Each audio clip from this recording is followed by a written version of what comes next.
आज के सेशन में हम लोग रीड करेंगे कूलम्स लॉ के बारे में कि कूलम्स लॉ आपके पास क्या होता है। साथ ही हम कूलम्स लॉ की जो एप्लीकेशंस हैं यानी कूलम्स लॉ आपके पास कहाँ कहाँ अप्लाई होता है इसके बारे में हम लोग डिटेल से स्टडी करेंगे। और इसके साथ साथ हम लोग इसी टॉपिक के हवाले से जो भी NMD CAT के MCQs बनेंगे इसको हम लोग आज के सेशन में डिटेल से डिस्कस करेंगे। ठीक है, तो चलते हैं बच्चे आज के सेशन की तरफ। ठीक है, तो सबसे पहले मेरे पास आ गया बच्चे कूलम्स लॉ कि भाई कूलम्स लॉ आपके पास क्या होता है, इसको हम थोड़ा सा एक्सप्लेन करते हैं। ठीक है, अच्छा जी, टॉपिक है हमारे पास कूलम्स लॉ। कूलम्स लॉ, ठीक है, कूलम्स लॉ। तो बेसिकली कूलम्स आपके पास, मैं बताता हूँ भाई how much force is coulomb, बताता हूँ आपको, वेट करो। सब कूलम्स बेसिकली आपके पास एक साइंटिस्ट था जिसने अपने नाम पे एक लॉ दिया था जिसका नाम था आपके पास कूलम्स लॉ। पता नहीं हमारे लोग कब एक लॉ देंगे और हम लोग मुस्तकबिल में पढ़ेंगे कि राहत लॉ या अलिशबा लॉ, कोई ऐसा लॉ भी पता नहीं इस जन्म में आएगा कि नहीं आएगा, या मुझे नसीब होगा देखने के लिए कि नहीं होगा, वल्ला आलम। लेकिन अभी तक जो है वो कूलम्स ने आपके पास एक लॉ दिया था। बेसिकली कूलम्स किससे मोटिवेट हुआ था, सवाल ये पैदा होता है कि कूलम्स आपके पास किससे मोटिवेट हुआ था। तो कूलम आपके पास मोटिवेट हुआ था किससे? न्यूटन से। किससे मोटिवेट हुआ था? न्यूटन से आपके पास मोटिवेट हुआ था। क्यों? क्योंकि आपको याद हो कि न्यूटन का आपने एक लॉ ऑफ ग्रेविटेशन पढ़ा था, याद है कि नहीं याद? न्यूटन का आपने एक लॉ ऑफ ग्रेविटेशन पढ़ा था, उसमें आपने ये कहा था कि सपोज करो अगर आपके पास एक बॉडी है जो कि आपके पास अर्थ है, ये क्या है आपके पास?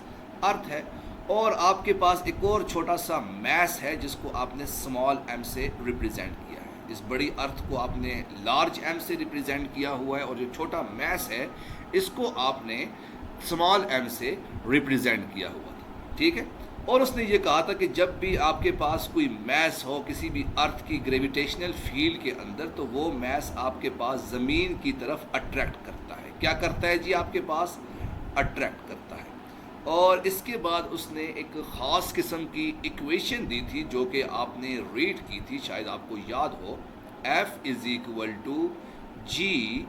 G(m)(m) डिवाइडेड बाय R का स्क्वायर, जिसमें उसने ये कहा था कि यह मेरे पास जो फोर्स है वो कौन सी फोर्स है? Gravitational force. F मेरे पास क्या है? Gravitational force, gravitational force. ठीक है, ये मेरे पास F क्या आ गया? Gravitational force. G मेरे पास क्या आ गया? ग्रेविटेशनल कांस्टेंट, शायद आपको याद हो, ग्रेविटेशनल कांस्टेंट। और साथ में भाई मेरे पास ये जो बड़ा m है ये मैस ऑफ अर्थ है, छोटा m मेरे पास मैस ऑफ ऑब्जेक्ट है, और r मेरे पास, इन दोनों मैस के दरमियान में डिफरेंस आ जाएगा। अच्छा भाई, पिछले साल एक पेशावर बोर्ड में और साथ में आपके पास फेडरल बोर्ड में एक सवाल आया था। वो सवाल सबसे पहले मैं आपके पास लिखता हूँ कि एक शॉर्ट क्वेश्चन 4 नंबर का आया था, पिछले साल 2022 की बात कर रहा हूँ। 2022 में आपके पास एक शॉर्ट क्वेश्चन आया था FSC की बुक में, difference between gravitational force, gravitational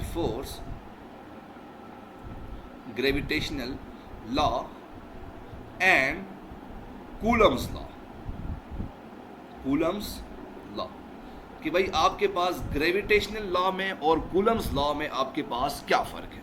ये सवाल पिछले साल आया था बेसिकली कि भाई आपके पास इन दोनों में फ़र्क क्या है, ग्रेविटेशनल लॉ में क्या फ़र्क है, कूलम्स लॉ में आपके पास क्या फ़र्क है। और एक्सपेक्टेड है कि इस साल भी ये आ जाए, क्योंकि जब मैं खुद स्टूडेंट था तो उस वक्त भी ये सवाल आया था KPK बोर्ड का। ठीक है, तो ये आपने याद रखना है। तो यहाँ पर आपने इसको लिखना क्या है कि हम इसको पहले कंपेयर करके देखते हैं। पहला मैंने लिख लिया भाई, मेरे पास क्या है जी? Gravitational law. पहला मेरे पास क्या आ जाएगा?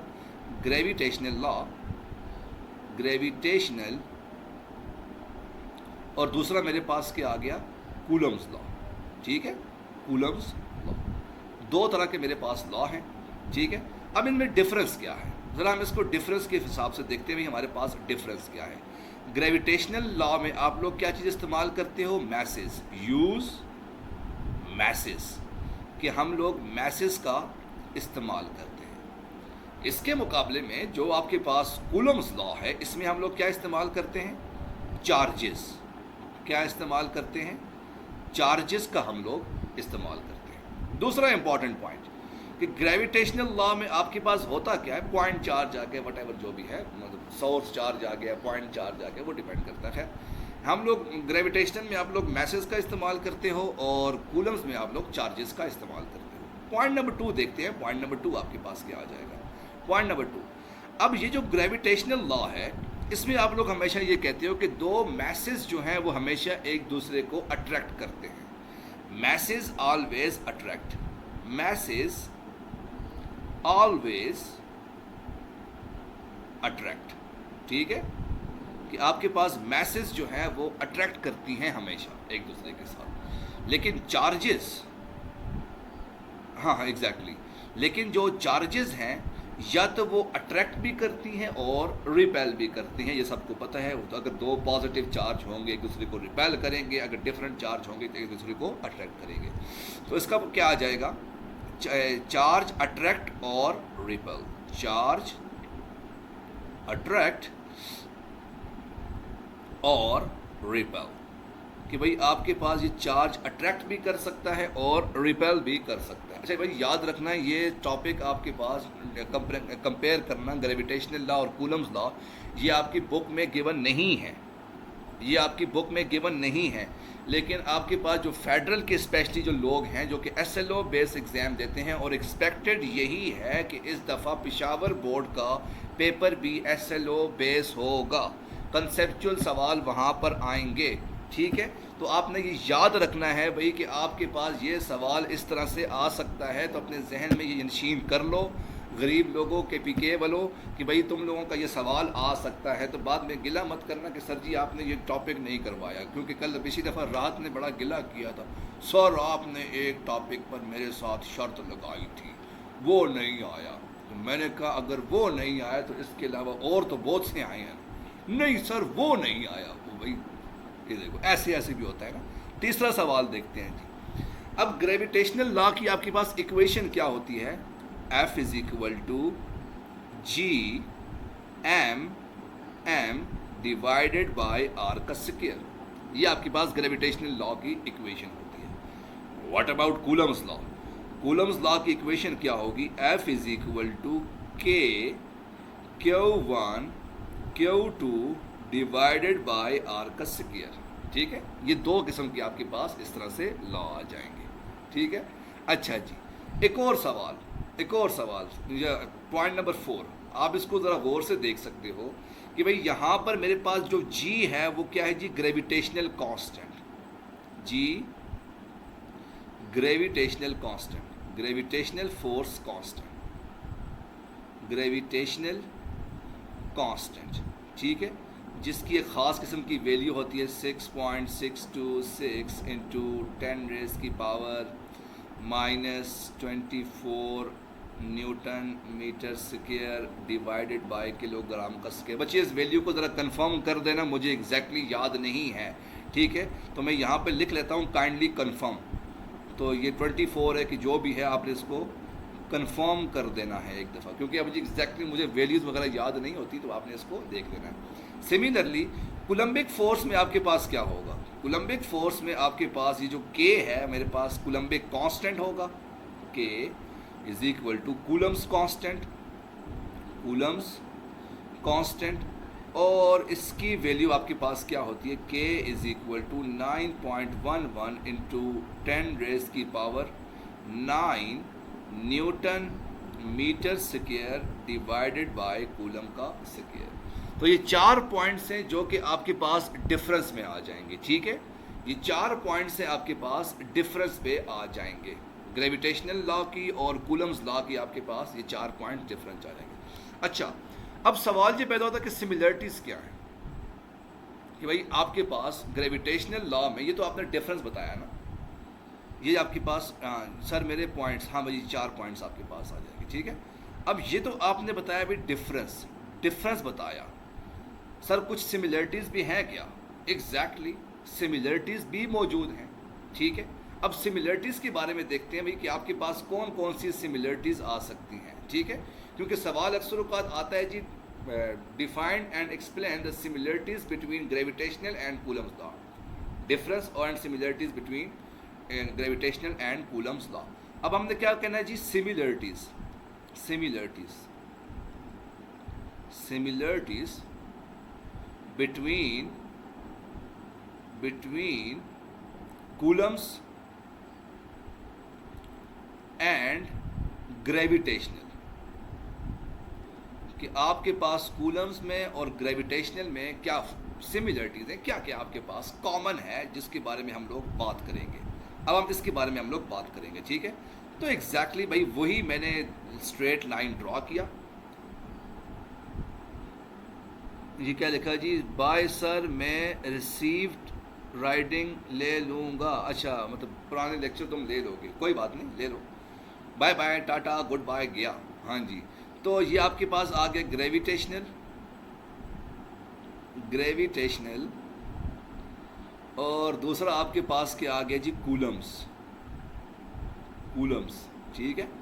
अच्छा जी, अब पहली बात तो ये आ गई कि भाई आपको पता है कि ग्रेविटेशनल में आपके पास दो मैसेज लिए गए थे। पहला पॉइंट आपके पास क्या आ गया, दो मैसेज लिए गए थे, ऐसी बात है कि नहीं, दो मैसेज लिए गए थे। तो कूलम्स में भी आपके पास दो चार्जेस लिए गए थे, ठीक है। तो पहली सिमिलरिटीज क्या आ जाएगी, टू मैसेज, पहला पॉइंट क्या आ जाएगा, टू मैसेज, टू मैसेज, दो मैसेज आपके पास लिए गए थे। और कूलम्स ने क्या किया था, two charges, two charges. Sir ये गोल दायरा क्या है, ये आपके पास मैस है भाई, ये आपके पास एम है, बड़ा एम है, ये छोटा एम है, ये आपके पास Q1 है, ये आपके पास Q2 है, ठीक है। तो ये आ जाएगा। यहाँ पर एक तरफ आपके पास दो मैसेज लिए गए थे, दूसरी तरफ आपके पास दो चार्जेस लिए गए थे। पहली बात तो आपके पास ये आ गई। दूसरा इंपॉर्टेंट पॉइंट, दूसरा इंपॉर्टेंट पॉइंट, आपके पास जो ग्रेविटेशनल लॉ है वो आपके पास क्या था, इनवर्स स्क्वायर लॉ को ओबे कर रहा था, inverse square law, inverse square law. लेकिन कूलम्स लॉ भी आपके पास इनवर्स स्क्वायर लॉ को ही ओबे कर रहा था, इनवर्स स्क्वायर लॉ, कि भाई दोनों के दोनों लॉज जो है वो इनवर्स स्क्वायर लॉ को ओबे कर रहे हैं, ठीक है। अच्छा, यहाँ पर सर आपका पूछ सकते हो, आप लोगों का सवाल बिल्कुल वैलिड है। सर आपने जो कहा, ये जो यहाँ पर तो उसने मैसेज लिया हुआ है, यहाँ पर उसने चार्ज लिया, ये तो दो डिफरेंस है, ये तो दो डिफरेंस है भाई। बात ये नहीं है, टू तो कॉमन है ना, दो ही लिए गए हैं ना, दो से ज़्यादा तो नहीं लिए गए, ऐसी बात है ना। तो ये बात आ गई। Sir what is inverse square law, well done, बेहतरीन सवाल। ज़रा गौर से देखो इस इक्वेशन को, नंबर तो सेम है ना, ज़रा गौर से देखो कि यानी आपके पास फोर्स किसकी equal, F is inversely proportional to 1 divided by R square, F is inversely proportional to 1 divided by R square. तो ये आपके पास किस चीज़ को ओबे कर रहा है जी, इनवर्स स्क्वायर लॉ को ओबे कर रहा है, ठीक है। तो ये आपने याद रखना है, दोनों के दोनों इनवर्स स्क्वायर लॉ को ओबे कर रहे हैं। तो ये आपके पास इन दोनों के दरमियान में सिमिलरिटीज़ आ जाएंगी कि बोथ ओबे इनवर्स स्क्वायर लॉ, कि दोनों जो हैं वो 1 डिवाइडेड बाई आर स्क्वायर को ओबे कर रहे हैं। तो ये इन दोनों के दरमियान में एक ख़ास कॉमन पॉइंट आ जाएगा। अच्छा जी, एक और सवाल, और कोई चीज़ कॉमन नज़र आ रही है कि नहीं आ रही, इस लॉ को ज़रा देख कर कोई बताओ, कोई और चीज़ आपको कॉमन नज़र आ रही है कि नहीं आ रही। एक चीज़ तो नज़र आ रही है, यहाँ पे ज़रा गौर से देखो, कूलम्स लॉ में और ग्रेविटेशनल फोर्स लॉ में एक और चीज़ कॉमन नज़र आ रही है। हाँ, वो तो फोर्स, ऑब्वियसली फोर्स तो कॉमन होगी, लेकिन डिफरेंट तरह की फोर्स है। ये भी आप ले सकते हो, both forces can measure the forces between the two bodies, exactly, ये भी हो सकता है। एक तो आपको ये फोर्स नज़र आ रही है, इधर भी आपके पास फोर्स निकाली गई, यहाँ पर भी आपके पास फोर्स निकाली गई। क्या कुछ और चीज़ कॉमन नज़र आ रही है कि नहीं आ रही? नहीं, कांस्टेंट तो डिफरेंट है ना, एक का ग्रेविटेशनल कांस्टेंट है, दूसरा आपके पास कूलम कांस्टेंट है। और क्या चीज़ कॉमन नज़र आ रही है? ज़रा गौर से देखो, अंधे को भी नज़र आ रहा है, तो रेडियस आपने बता दिया ना आर स्क्वायर को, तो ये तो इनवर्स स्क्वायर लॉ ओबे हो गया है। और क्या चीज़ आपको कॉमन नज़र आ रहा है? ज़रा गौर से देखो, और कोई चीज़ क्या कॉमन नज़र आ रही है क्या? इक्वल, हाँ इक्वल नज़र आ रहा है, हाँ जी। और बताओ। अट्रैक्ट, और भाई अट्रैक्ट और रिपेल दोनों करेगा। और गरीबों, और गरीबों, ये देखो भाई, यहाँ पर मैसेज का प्रोडक्ट लिया हुआ है, यहाँ पर चार्जेस का प्रोडक्ट लिया हुआ है, ठीक है। इसका मतलब ये हुआ कि जो आपके पास अपरेटस यूज़ किया गया ग्रेविटेशनल फोर्स के लिए, वही अपरेटस आपके पास कूलम्स लॉ के लिए भी यूज़ किया गया था। टॉर्शियन बैलेंस, ठीक है। तो ये आपके पास अपरेटस था, दोनों के लिए आप लोग सेम अपरेटस को इस्तेमाल करोगे, ठीक है। ये एनएमडीकेट का सवाल भी आ जाएगा कि कूलम्स लॉ और ग्रेविटेशनल लॉ को यूज़ करने के लिए या फाइंड आउट करने के लिए आपके पास कौन कौन सा अपरेटस इस्तेमाल किया गया था। तो याद रखना यहाँ पर भी, हाँ जी तो मुझे पता है, यहाँ पर भी आपके पास टॉर्शियन बैलेंस और दूसरी तरफ भी आपके पास टॉर्शियन बैलेंस आपके पास यूज़ किया गया। अब टॉर्शियन बैलेंस आपके पास क्या होता है, वो खैर मैंने आपको कल जब हम पढ़ेंगे आज हम पढ़ेंगे कूलम्स लॉ को, तो डिटेल में हम लोग देख भी लेंगे कि टॉर्शियन बैलेंस आपके पास क्या होता है। कि दोनों के लिए आप लोग जो है वो टॉर्शियन बैलेंस को जो है वो, अच्छा जी, तो इसलिए इस्तेमाल करोगे। अच्छा, मैं मान गया। हाँ, तुम बड़ी लायक फाइक हो, एग्जैक्टली भाई, तुम्हें तो नोबेल प्राइज़ भी दिया गया था, इतना बड़ा नोबेल प्राइज़ दिया गया था कि अभी तक वो ईजाद ही नहीं हुआ। हर सवाल का जवाब तुम्हारे पास मौजूद है। अच्छा, मैं एक मज़े की बात है कि हर बेवकूफ़ अपने आप को साइंटिस्ट समझता है। अच्छा, अब मुझे बताओ तरह, तुम बेवकूफ़ हो कि साइंटिस्ट हो? हाँ ये अपने आप को साइंटिस्ट समझती है तुम बेवकूफ़ हो कि साइंटिस्ट हो, ये बताओ। साइंटिस्ट हो अच्छा, समझ गया। तो वही कह रहा है कि हर बेवकूफ़ अपने आप को साइंटिस्ट समझते हैं। तुम क्या हो जी, तुम बेवकूफ़ हो कि साइंटिस्ट? उसने कहा साइंटिस्ट। Good, well done. अच्छा जी, अगला पॉइंट आपके पास क्या सिमिलैरिटीज़ हैं? सिमिलैरिटीज़ आपके पास क्या है जी? Both will measure the force, दोनों ने फोर्स को मेजर किया था, फोर्स मेजर किया था। एक आपके पास ये सिमिलैरिटीज़ आ गई। बताता हूँ मुझे टॉर्शियन बैलेंस क्या था, तो 2 मिनट वेट करो। और आखिरी चीज़ आपके पास क्या आ गई? आखिरी चीज़ आपके पास आ गई कि ग्रेविटेशनल फोर्स जो है, इसमें भी आपके पास प्रोडक्ट ऑफ मैसेस प्रोडक्ट लिया गया था, मैस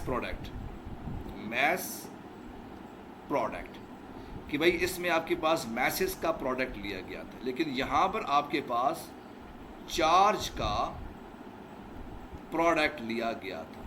तो ये एक और डिफरेंस आपके पास आ गया ग्रेविटेशनल लॉ में और कूलम्स लॉ में, कि भाई एक तरफ आपके पास मैस का प्रोडक्ट लिया गया था, दूसरी तरफ आपके पास चार्ज का प्रोडक्ट लिया गया था। तो ये आपके पास सिमिलरिटीज़ और डिफरेंस आ जाएगा ग्रेविटेशनल लॉ में और कूलम्स लॉ में। तो यह इसकी राह तुम स्क्रीनशॉट ले लो, बाकी लोग अपने पास नोट कर लो, ठीक है। हाँ जी, क्योंकि तुमने सिर्फ स्क्रीनशॉट ही लेनी है, हाँ, बाकी लोग अपने पास नोट कर लो, ठीक है। अच्छा जी, अब सवाल पूछे कि सर व्हाट इज़ टॉर्शियन बैलेंस? नहीं, मुझे पता है कि हफ्सा अच्छी बच्ची है, वो लिखती है, तुम चेक करवाओ तुमने कहाँ पे लिखा है, मुझे तुम पे बिल्कुल यकीन नहीं है, बिल्कुल भी यकीन नहीं है। अच्छा जी, सर व्हाट इज़ टॉर्शियन बैलेंस? कि टॉर्शियन बैलेंस आपके पास क्या है, इसको सबसे पहले हम ज़रा गौर से देखते हैं, ठीक है। अच्छा जी, अज्यूम करो भाई, अगर आपके पास ये एक बड़ी सी बॉल लगी हो और ये आपके पास एक दूसरी बॉल लगी हो, 2 किस्म की आपके पास बॉल्स लगी हो, ठीक है। अब मैं क्या करता हूँ, ये जो पहली बॉल है इसके ऊपर मैं अज्यूम करो कि पॉजिटिव चार्ज रख लेता हूँ। चलो एक मिनट, वो ये तो भाई क़यामत की निशानी है। ओ हो, अल्लाह अकबर, ये कैसे हो गया भाई, ये हो कैसे गया? ये तो भाई कहीं क़यामत तो नहीं आ रही, ज़रा गौर से देखो भाई। और आज के दिन जो है वो सब लोगों ने सदका देना है 10-10 रुपये, मैं ख़ुद भी एक सदका दूंगा 10 रुपये का, ठीक है। तो ये याद रखना है आप लोगों ने। अच्छा जी, तो भाई आपके पास ये एक मैस आ गया, ठीक है। आपने क्या किया, इसके ऊपर फॉर एग्जांपल पॉजिटिव चार्ज पड़ा हुआ है, ठीक है। मैं क्या करता हूँ, किसी और बॉडी को लेता हूँ, किसी और मैस को मैं लेता हूँ, एक और बॉडी आ गई, और मैं क्या करता हूँ इसके ऊपर फॉर एग्जांपल अज्यूम करो कि ये पॉजिटिव चार्ज पड़ा हुआ है, एक और मैंने बॉल लिया जिसके ऊपर आपके पास पॉजिटिव चार्ज पड़ा हुआ है। अब होगा क्या कि जब मैं इन दोनों को करीब लेकर आऊँगा तो होगा क्या कि ये पॉजिटिव चार्ज एक तरफ मूव करेगा, अब ये दूसरा चार्ज आपके पास दूसरी तरफ मूव करेगा। अज्यूम करो भाई ये वाली बॉडी मेरे पास फिक्स है और ये बॉडी आपके पास रोटेट कर रही है। कैसे रोटेट करेगी? ऐसे आपके पास रोटेट कर रही है, क्योंकि दोनों आपके पास एक ख़ास पॉइंट पे मिले हुए हैं, तो ये दोनों एक दूसरे को रोटेट करेंगी। एग्जैक्टली यही बात है कि भाई जब मैंने इस चार्ज को रखा हुआ है, इसके ऊपर एक पॉजिटिव चार्ज पड़ा है, दूसरी बॉडी के ऊपर अगर आपके पास पॉजिटिव चार्ज पड़ा होगा तो ये क्या करेगी, ये इस तरह से रोटेट करेगी, सर्कुलर पाथ में आपके पास रोटेट करेगी, यानी थोड़ी सी दूर दूर मूव करेगी। आपने क्या करना है कि भाई जब इसने रोटेट किया, फॉर एग्जांपल यहाँ पर मेरे पास 0 डिग्री एंगल है, यहाँ पर मेरे पास 30 डिग्री एंगल है, आपने क्या किया, इन दोनों के दरमियान में एंगल को निकाला, दोनों के दरमियान में आपने एंगल को निकाला। अब ज़रा गौर से देखो भाई, पहली चीज़ आपने क्या निकाली, एंगल, थीटा आपके पास क्या आ गया जी, 30 डिग्री आ गया, पहली बात आपके पास ये आ गई। दूसरी बात आपके पास क्या आ गया, यहाँ पर आपके पास एक चार्ज पड़ा था जो कि इसकी अमाउंट थी आपके पास फॉर एग्जांपल 10 कूलम चार्ज। दूसरा आपके पास क्या था जी, ये आपके पास है जी 1 कूलम चार्ज। आपके पास Q1 आपके पास क्या आ गया, 10 कूलम, Q2 आपके पास क्या आ गया, 1 कूलम आ गया। फिर आपने क्या किया, इन दोनों बॉडीज़ के दरमियान में कोई डिस्टेंस फाइंड आउट कर लिया। अज्यूम करो जब आपके पास फोर्स ऑफ रिपल्शन बनी तो आपके पास कोई डिस्टेंस r की वैल्यू आ गई 2 मीटर, वैसे तो बहुत कम होता है लेकिन हमने 2 मीटर अज्यूम किया हुआ है, तो r की वैल्यू आपके पास क्या आ गई, 2 मीटर आ जाएगी। तो यहाँ से आप लोग कूलम्बिक फोर्स को निकाल सकते हो, F is equal to K Q1 Q2 divided by R का स्क्वायर। K की वैल्यू आपके पास क्या आ जाएगी, F is equal to 9 multiply by 10 rays की पावर 9। Q1 की जगह पर क्या आ जाएगा, 10 कूलम, Q2 की जगह पर क्या आ जाएगा, 1 coulomb, 10 multiply by 1 divided by R की जगह पर क्या आ जाएगा, 2 का स्क्वायर, तो ये मेरे पास 4 आ जाएगा। तो यहाँ से आप लोग जो है वो ये आपके पास आ जाएगा। सर टिक्का खान यूज़ करेंगे, सर क्या लिखा हुआ है, टॉर्शियन बैलेंस यूज़ करें, और टिक्का खान नहीं हो, टॉर्शियन बैलेंस हो। अच्छा थीटा वो आगे उसको अगर जब आपके पास कुछ ख़ास एंगल वगैरह आ जाता है ना, फिर आप उसको यहाँ पर कब लिखते हो, F साइन थीटा और F कॉस थीटा, तो ये उस तरह से आप लोग आगे यूज़ करके इसको सॉल्व कर सकते हो। ऑलराइट डियर स्टूडेंट्स, आज के लिए इतना सेशन काफ़ी है, तो कल हम इंशाल्लाह कूलम्स लॉ को डिटेल में जाकर देखेंगे कि आपके पास कूलम्स लॉ की और कौन कौन सी एप्लीकेशंस बन सकती हैं।